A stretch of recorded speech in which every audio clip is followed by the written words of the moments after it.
La construction de ce temple en carreaux et climatisé ainsi que tous ses bureaux aura duré 4 ans. 4 ans d'humiliation et de moquerie dans la persévérance selon la Bible. Pour avoir aujourd'hui ce beau résultat, une fierté pour les fidèles à la gloire du Dieu vivant. Vraiment c'est un temps merveilleux pour la gloire de Dieu. C'est vrai, cette construction n'a pas été facile, mais par la puissance de Dieu, nous avons pu arriver à cela. Je ne voyais pas ça maintenant même. Pour dire que de 2005 à 2019, on allait partir un temps climatisé dédié à l'Éternel. C'était dans le futur pour moi. Mais aujourd'hui, il faut dire que j'ai vu la main de Dieu. J'ai compris une chose avec le Seigneur, c'est que quand Dieu dit quelque chose, il est dans sa parole et il accomplit.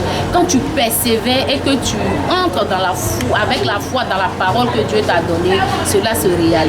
La dédicace de ce temple suivie de sa consécration ce samedi 16 novembre a été une cérémonie riche en couleurs à la dimension de son éclat. Je participe souvent à des dédicaces des temples, mais ça c'était spécial.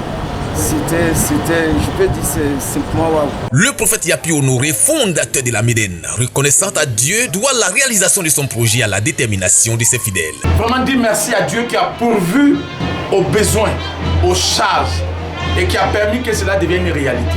Pendant ces 4 ans, ça a été des moments difficiles, des moments où nous devons nous dépouiller pour la construction. Certains m'ont compris, certains ont participé, d'autres sont partis. Mais le noyau qui est resté a partagé cette vision avec moi et aujourd'hui l'église est là.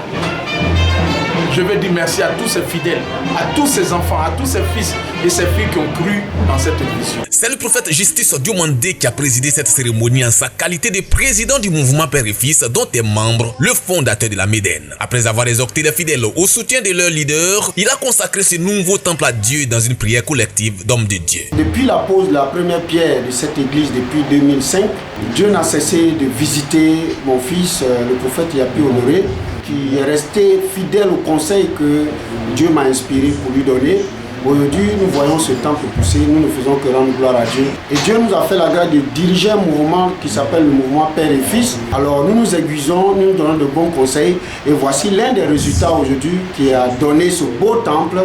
Nous encourageons toute la communauté chrétienne et tous les hommes de Dieu à faire de même avec leur père spirituel. Ce beau temple de la Médène à Abobo Agbekwa a une capacité d'accueil d'environ 350 places.